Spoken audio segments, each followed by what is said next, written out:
ઘણા લોકો મને કહે છે કે તમને તો કુકિંગનો આટલો શોખ છે, તો તમને તો ક્યારેય ક્વેશ્ચન જ નહીં થતો હોય ને કે આજે મારે સાંજે જમવામાં શું બનાવવું. ડેઈલી તમારા નવા ઓપ્શન્સ તો માઇન્ડમાં રેડી જ હોતા હશે, પરંતુ એવું નથી.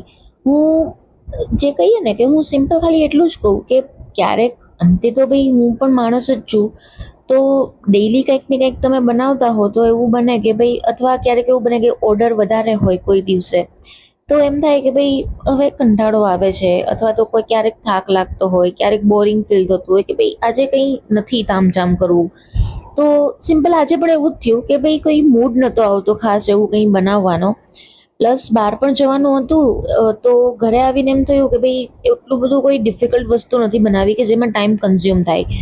સિમ્પલ ઝટપટ 5 વિસલથી થતું હોય ને એવું કંઈક બનાવવું છે. તો વિચાર્યું કે ચલો વઘારેલી ખીચડી કરીએ. તો બેઝિક મેં કુકરમાં તેલ લીધું અને આપણે જેમ નાખતા હોઈએ એમ રાઈ, જીરું, હિંગ, આદુ મરચાંની પેસ્ટ, લસણની પેસ્ટ અને પ્લસ બેઝિક આપણા બધા જ ઘરમાં રહેલા વેજીટેબલ્સ જે અવેલેબલ હતા એ ચોપ કરીને મેં ઉમેર્યા. હવે પ્રોપર આપણા બેઝિક સૂકા મસાલા જેટલા પણ છે, જેમ કે હળદર, મીઠું, ધાણા જીરું, મરચાંની ભૂક્કીનો પાવડર, પ્લસ ગરમ મસાલો, અથવા તો તમે આમચૂર પાવડર, જીરા પાવડર જે યુઝ કરતા હો એ રીતે બધા જ બેઝિક મસાલા કરી હવે પ્રોપર એને સાતળવાનું છે. અને ત્યારબાદ મિક્સ દાળ કે જે માર્કેટમાં ઓલરેડી અવેલેબલ હોય છે ખીચડી માટે સ્પેશિયલી, એ મિક્સ દાળ અને ચોખાને મેં 15 મિનિટ પલાળેલા હતા. હવે એને હું એડ કરી અને એમાં પાણી ઉમેરીશ અને પ્લસ આપણે એને પ્રોપર હલાવી મિક્સ કરી અને 5 વિસલ થવા માટે રાખી દઈશું.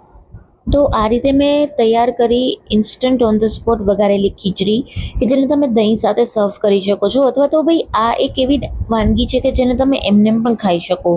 સો જરૂરથી કહેજો કે તમને આ રેસિપી કેવી લાગી, અને પ્લસ એ પણ મને જણાવજો કમેન્ટમાં કે તમે પણ તમારા ઘરે ક્યારેક તમને કંઈ ન સૂચે તો તમે જનરલી જે કહીએ ને કે ગો ટુ ડિશ તમારી કઈ છે કે જ્યારે કંઈ ન હોય ત્યારે એ તો હોય જ.